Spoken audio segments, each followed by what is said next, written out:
എല്ലാവർക്കും നമസ്കാരം. ഞാൻ മങ്കട വടക്കാങ്ങര എന്ന സ്ഥലത്ത് നിന്നാണ് വരുന്നത്. പേര് നിഷ. എൻ്റെ അനുഭവം, എനിക്ക് യൂബയോട്ടോറിയം എന്ന ഈ ഒരു പ്രൊഡക്റ്റ് കിട്ടിയതിന് ശേഷം എന്താണ് എനിക്ക് ജീവിതത്തിൽ ഉണ്ടായതെന്ന് പറയുന്നതിന് മുമ്പ് എൻ്റെ ജീവിതം എന്തായിരുന്നു എന്ന് ആദ്യം പറയേണ്ടത് ഇവിടെ വളരെ പ്രസക്തമാണ്. കാരണം അത്രയധികം വിഷമത്തിൽ നിന്ന് തന്നെയാണ് ഞാൻ ഇങ്ങോട്ട് എത്തിയിട്ടുള്ളത്.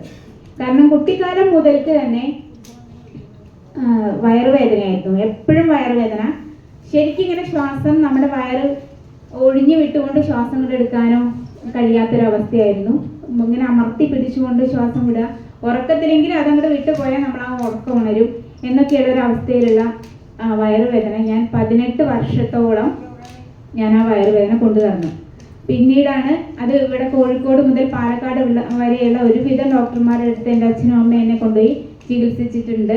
പക്ഷെ അപ്പോഴൊന്നും മരുന്ന് കുടിക്കുക എന്നല്ലാതെ അതിനൊരു മാറ്റം കണ്ടിട്ടില്ല. ചിലപ്പോൾ പറയും വയറുവേദന കൊഴുപ്പടിഞ്ഞിട്ടാണെന്ന് പറയും, ഗ്യാസ് ആണെന്ന് പറയും, അൾസർ ആണെന്ന് പറയും.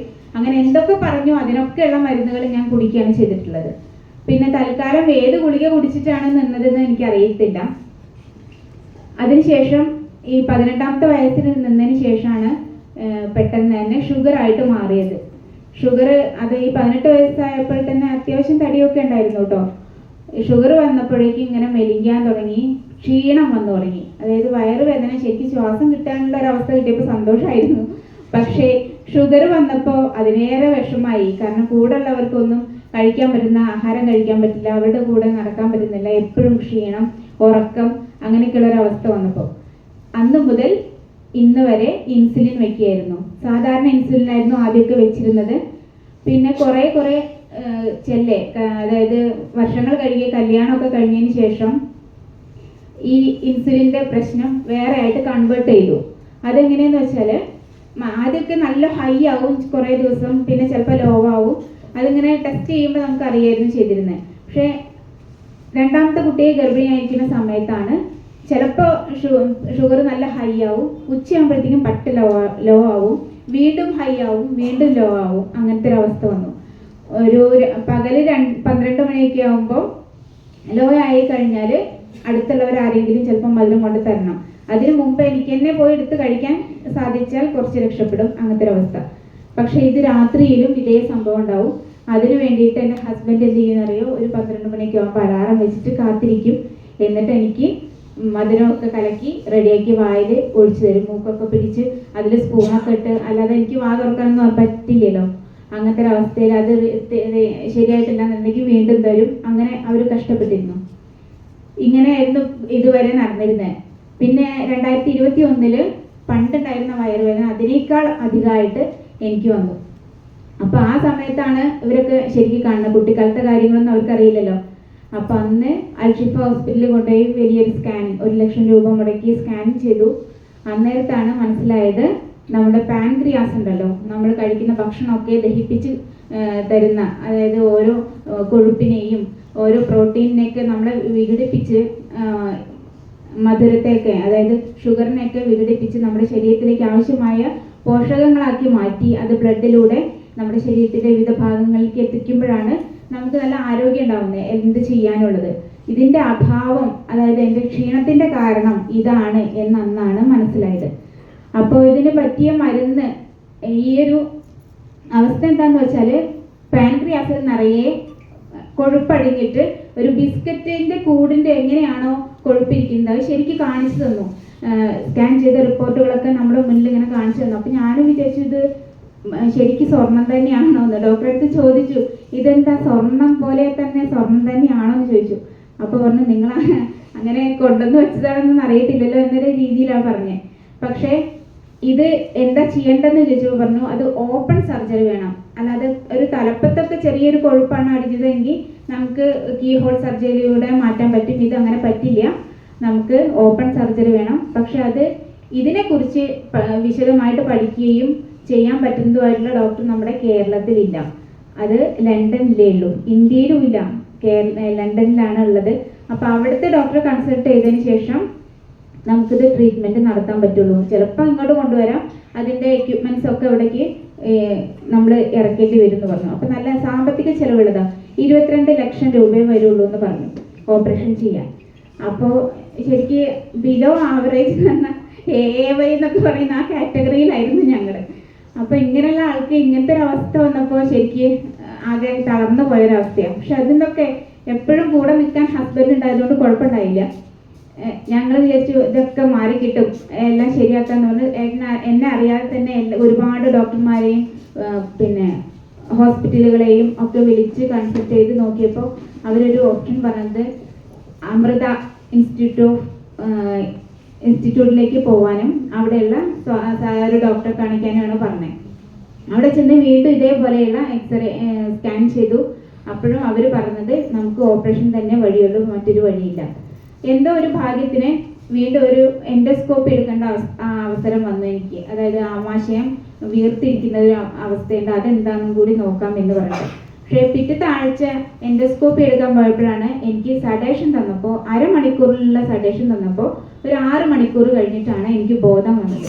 അപ്പോൾ ഇത്രയും വലിയൊരു ഓപ്പറേഷന് നമുക്കിതൊന്നും ചെയ്യാൻ പറ്റില്ല, നമുക്ക് സാധാരണ ഇനി ഉള്ള അവസ്ഥ അങ്ങനെ കണ്ടിന്യൂ ചെയ്യണം, കൂടാതെ ഇനി വരുന്ന ഭക്ഷണം ദഹിപ്പിക്കാനുള്ള ഗുളികകൾ ഓരോ തവണയും കഴിക്കണം എന്നാണ് പറഞ്ഞത്.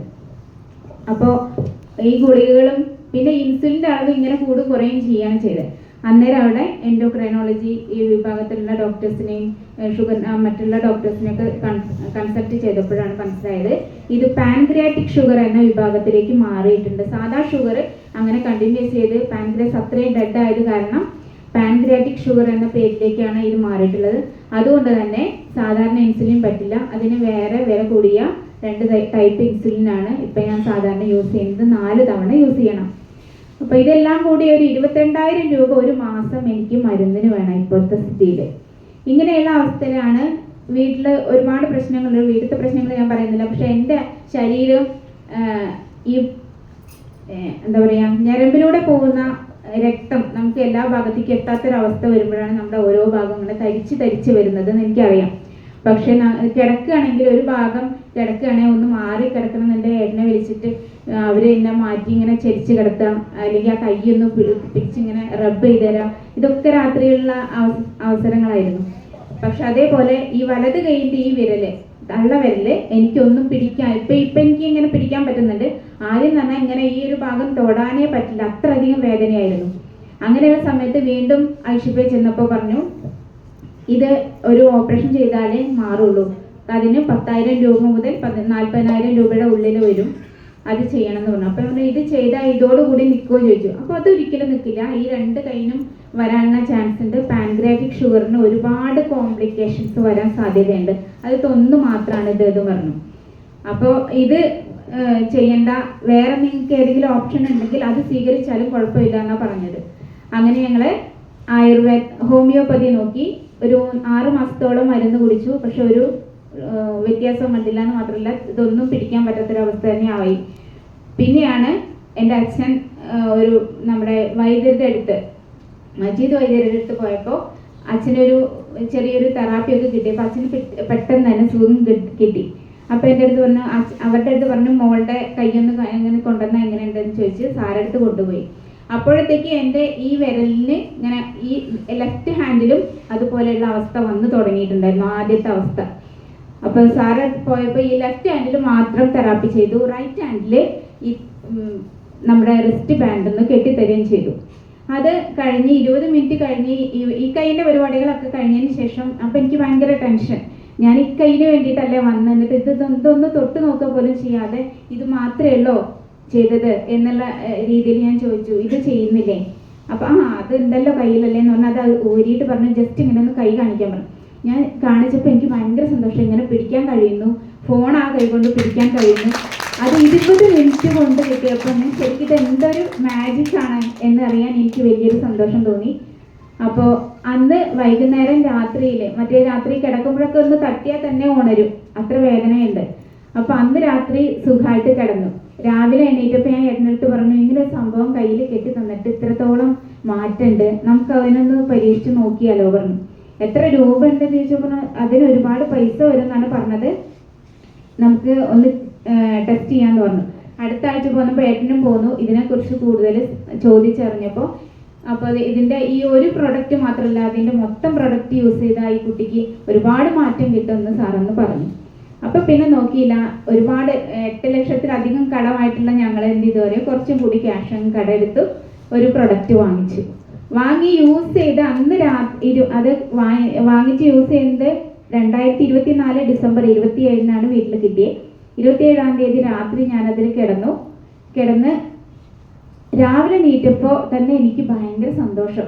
കാരണം എൻ്റെ രാവിലെ ഇട്ടിയാലേ ഉള്ളൂ ഞാൻ എണീക്കായിരുന്നു. അങ്ങോട്ടും ഇങ്ങോട്ടും വിളിച്ചെടുത്തി ചിലപ്പോൾ എണീറ്റിരിക്കും, അതേപോലെ അപ്പുറത്തേക്ക് കിടക്കും, അങ്ങനെ ഇരുന്നു. പക്ഷെ അങ്ങനെ ഒരു അവസ്ഥ ഇല്ലാതെ സ്വയം എണീറ്റ് നമുക്ക് നീറ്റ് വരാൻ തോന്നിയ ഒരു മെൻറ്റാലിറ്റി, അതിന് ഞാൻ ശരിക്കും ദൈവത്തോട് അന്ന് ഞാൻ നന്ദി പറഞ്ഞു കേട്ടോ. പിന്നെ ഓരോ ദിവസം കഴിയും തോറും നമ്മുടെ ഷുഗറിൻ്റെ ലെവല് ഈ ഉച്ചയാവുന്ന സമയത്തേക്ക് ഇങ്ങനെ കൂടുക. സ്കൂളിലായിരുന്നു അപ്പോഴൊക്കെ പോകുന്ന അന്നൊക്കെ ഇടയ്ക്കിടയ്ക്ക് അച്ഛമ്മ വന്ന് ചോദിക്കും വല്ലതും കഴിച്ചോ എന്ന് ചോദിക്കാറുണ്ട്. അങ്ങനത്തെ ഒരു അവസ്ഥയൊന്നും ഇല്ലാതെ എനിക്ക് പിന്നെ ആ ഉച്ച സമയത്ത് കഴിക്കേണ്ട ചായ പോലും കുടിച്ചിട്ടില്ലെങ്കിലും പ്രശ്നമില്ല, ഈ വെള്ളം കൂടുതൽ ഞാൻ കുടിക്കാറുണ്ട് കൊണ്ടുപോയിട്ട്. അങ്ങനെ എനിക്ക് ആ കുറേയും കൂടും സിക്സാഗ് മോഡലിലുള്ള എൻ്റെ ഷുഗർ ഒരു പാരലായിട്ട് അങ്ങനെ പോയി തുടങ്ങി. മാത്രമല്ല ഞാൻ കണ്ണട വയ്ക്കുമായിരുന്നു.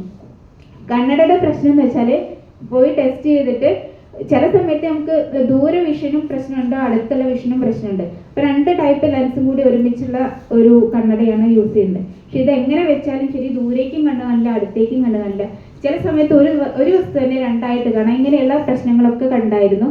പക്ഷേ ഇത് കിട്ടിയതിന് ശേഷം അങ്ങനെ ഒരു പ്രശ്നമില്ല, ഒരു റെഗുലർ വിഷൻ എനിക്ക് കിട്ടാൻ തുടങ്ങി. ഞാൻ ഇപ്പോഴും അവിടെ ഇരുന്ന് ക്ലാസ് കേൾക്കുമ്പോൾ മോണിറ്ററിലുള്ള ഓരോ കാര്യം എനിക്ക് വ്യക്തമായിട്ട് കാണാൻ സാധിക്കുന്നില്ല. ഒന്ന് വളരെ സന്തോഷത്തോടെയാണ് എനിക്ക് മനസ്സിൽ തോന്നിയത്. അപ്പോൾ ഇനി ഒരു 6 മാസം കൂടി കഴിഞ്ഞിട്ട് വേണം കണ്ണ് ശരിക്ക് ടെസ്റ്റ് ചെയ്ത് കറക്റ്റ് ആയിട്ടുള്ള പവറുള്ള ലെൻസ് വെക്കാൻ എന്ന് മനസ്സിൽ തീരുമാനിച്ചിരിക്കുക. കാരണം ഇതിങ്ങനെ കൂടും കുറയും. ഇപ്പോൾ ഒരു 3 മാസമായിട്ടുള്ളൂ കണ്ടിന്യൂസ് ആയിട്ട് നമ്മൾ ഈ ബെഡ്റൂം ഉപയോഗിക്കാൻ തുടങ്ങിയിട്ട്. അപ്പോൾ ലാസ്റ്റ് കഴിഞ്ഞ മാസം ഞങ്ങൾ ഡോക്ടറെ അടുത്ത് പോയി. മാർച്ച് 30-ന് 31-ന് കാണിച്ചു. അപ്പോൾ ഡോക്ടർ പറഞ്ഞത് ഈ കണ്ടിന്യൂസ് ആയിട്ട് കുടിക്കുന്ന മരുന്ന് തുടർന്ന് ഉപയോഗിക്കാൻ തന്നെ വീണ്ടും 3 മാസം കഴിഞ്ഞിട്ട് ഒന്നുകൂടി ടെസ്റ്റ് ചെയ്യുക. അതിന് പ്രത്യേകം എടുത്തു പറയേണ്ട ഒരു കാര്യം, നമ്മളിത് കെട്ടുന്നു ഇങ്ങനെ നമ്മുടെ ഹെൽത്തിന് നല്ല ഇമ്പ്രൂവ്മെന്റ് ഉണ്ട് എന്ന് കരുതി നമ്മൾ കുടിക്കുന്ന മരുന്ന് അത് ഉപേക്ഷിക്കേണ്ട ആവശ്യമില്ല. അത് നമ്മൾ കണ്ടിന്യൂസ് ചെയ്യുക. പക്ഷെ അതിൻ്റെ അളവ് ഇങ്ങനെ കുറച്ച് കൊണ്ടുവരിക എന്നുള്ളതാണ്. കാരണം ഞാൻ 10 വൈകിട്ട് 8 എന്ന രീതിയിലായിരുന്നു ഇൻസുലിൻ ഉപയോഗിച്ചിരുന്നത്. പിന്നെ രാത്രിയിൽ 10 മണിക്ക് എടുത്താൽ പിറ്റേ ദിവസം രാത്രിയിലും 10 മണിക്ക് എടുക്കുക.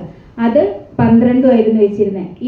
അത് കുറഞ്ഞിട്ടിപ്പോൾ 6, 6 എന്ന രീതിയിൽ കുറഞ്ഞിട്ടുണ്ട്. രാത്രിയിൽ 10 ആയിട്ടുണ്ട്. അപ്പോൾ ഇത്രയും മാറ്റം എനിക്കിപ്പോൾ വന്നതിൽ വളരെ സന്തോഷം. പിന്നെ ഇത് മാത്രമല്ല, എൻ്റെ വീട്ടിൽ ഞാൻ ഈ ഒരു പ്രൊഡക്റ്റ് യൂസ് ചെയ്തിട്ട് എനിക്ക് കിട്ടിയ ഒരു ഗുണം കൊണ്ട് ഞാൻ എന്ത് ചെയ്തു ഒരു ഡബിൾ പ്രോഡക്റ്റ് വീണ്ടും വാങ്ങിച്ചു. കാരണം എൻ്റെ മോന് 10th ഇപ്പോൾ എക്സാം എഴുതിയിരിക്കുകയാണ്. അവന് മൊബൈലിലുള്ള ക്ലാസ്സാണ് കേൾക്കാറ് അധികം. അപ്പോൾ അത് കാരണം മോന് ഉള്ള ക്ഷീണം, അതിലപ്പുറം അവൻ്റെ ചെവിയിൽ ഒരു ഹോൾ ഉണ്ടായിട്ട് അതിൽ ബ്ലഡ് ഇങ്ങനെ സക്ക് ചെയ്ത് ഇങ്ങനെ വരും. രാത്രിയൊക്കെ രാവിലെ എണീക്കുമ്പോൾ ഓരോരോ മണികളായിട്ട് ആ ബ്ലഡ് ഇങ്ങനെ കാണും. അപ്പോൾ അത് കാരണം ഡോക്ടറെ അടുത്ത് കൊണ്ടുപോയപ്പോൾ മരുന്ന് കൊടുക്കുമ്പോൾ 1 ആഴ്ച അല്ലെങ്കിൽ 2 ആഴ്ച ജസ്റ്റ് അങ്ങനെ നിൽക്കും. വീണ്ടും ആ മരുന്ന് നിർത്തിയ വീണ്ടും ഇതുപോലെ തുടങ്ങും. അപ്പോൾ ഇതിനൊരു റെഗുലറായിട്ട് ഒരു സ്റ്റേബിലിറ്റി കാണുന്നില്ല. കണ്ടപ്പോൾ ഈ ഒരു പ്രൊഡക്റ്റ് വാങ്ങിച്ച് മോന് ഒന്ന് കൊടുത്തു. മോൻ അതിൽ കിടക്കുകയും അതുപോലെ റിസ്റ്റ് ബാൻഡ് ഉപയോഗിച്ചിട്ടാണ് മൊബൈലൊക്കെ കാണുമ്പോഴൊക്കെ ചെയ്യാറ്. സ്കൂളിൽ പോകുമ്പോൾ കിട്ടിയിട്ടില്ലായിരുന്നു അന്നൊന്നും. ഇപ്പോൾ ഡെയിലി കിട്ടുന്നുണ്ട്. കാരണം ഈ വ്യത്യാസം മോന് മനസ്സിലായത് എന്താണെന്ന് വെച്ചാൽ ചെവിയിലുള്ള എപ്പോഴും ഇങ്ങനെ ഒലിച്ചു വരുന്ന ആ ഒരു ബ്ലഡിൻ്റെ പ്രശ്നം അതവന് മാറി. ഞാൻ ഡെയിലി ചോദിക്കും ഇപ്പോൾ പ്രശ്നമുണ്ടോ എന്ന്. ഇല്ല, ഇപ്പോൾ ഒരു കുഴപ്പമില്ല, നല്ല കേൾവി ശക്തിയൊക്കെ തിരിച്ചു കിട്ടിയിട്ടുണ്ട്. അപ്പോൾ അവന് ഭയങ്കര സന്തോഷം. അങ്ങനെ ഒരു അവസ്ഥ ഉണ്ട് അതിൽ. അമ്മയ്ക്കും അതുപോലെ കൈ വീണിട്ട് ഇവിടെ ഒരു എല്ല് പൊങ്ങിയിട്ട് വേറൊരു എല്ല് വളർന്നു വന്നതാണ്. അമ്മയുടെ കയ്യിൽ നമ്മുടെ വാട്ടർ എനർജി പാഡില്ല, അതൊന്നും കെട്ടിക്കൊടുക്കാറുണ്ട്. അമ്മയ്ക്ക് കാലിൽ വെരിക്കോസ് വെയിൻ ഉണ്ടായിരുന്നു, കാലിലും കെട്ടിക്കൊടുക്കും. ഈ വെള്ളം നന്നായിട്ട് കുടിക്കാറുണ്ട്. അമ്മ കിടക്കുന്നത് അതിലാണ്. ഇപ്പോൾ വേദനയ്ക്ക് നല്ല കുറവുണ്ട്. വെരിക്കോസ് വെയിൻ ഏകദേശം പൂർണ്ണമായിട്ട് മാറിയതുപോലെയായി. പിന്നെ കയ്യിൻ്റെ എല്ല് ഞാൻ എല്ലാ ഡോക്ടർമാരും പറഞ്ഞു ഒന്നും ചെയ്യാൻ പറ്റില്ല, അവർക്ക് ആ കൈയും കൊണ്ട് എങ്ങനെയാണോ ജീവിക്കാൻ പറ്റുക അത്ര കാലം ജീവിച്ചോട്ടെ എന്നായിരുന്നു പറഞ്ഞത്. പക്ഷേ ആ ഡോക്ടറുടെ ആ ഒരു വിധിയെയൊക്കെ തള്ളി പറഞ്ഞുകൊണ്ട് തന്നെ ആ എല്ലിൻ്റെ വളരെ വലുപ്പമൊക്കെ കുറഞ്ഞ് സാധാരണ ഒരു കൈയായി മാറി അമ്മയുടെ ബ്ലൗസൊക്കെ ഇടാൻ പറ്റുന്ന രീതിയിലായി എന്നത് വളരെ സന്തോഷമുള്ള കാര്യമാണ്. ഇത്രയൊക്കെയാണ് എനിക്ക് കിട്ടിയിട്ടുള്ള ഒരു റിസൾട്ട്. മറ്റൊന്നുകൂടി എൻ്റെ ഹസ്ബൻഡിൻ്റെ പുറത്ത് കഴുത്തിൽ എപ്പോഴും ഉണ്ടാവും, ഓരോ മാസം കഴിയുമ്പോഴും നമ്മൾ ഡോക്ടറെ അടുത്ത് പോയിട്ട് സ്കിന്നിന് എപ്പോഴും ട്രീറ്റ്മെൻറ്റ് എടുക്കേണ്ട ആവശ്യമുണ്ട്. പക്ഷെ അത് ഇടയ്ക്ക് വാട്ടർ കൊണ്ട് കഴുകി കൊടുത്താൽ മാത്രം മതി, അതിനും മാറ്റം വന്നിട്ടുണ്ട്, നൈസായിട്ട് സ്കിന്നായി മാറിയിട്ടുണ്ട്. Thank you.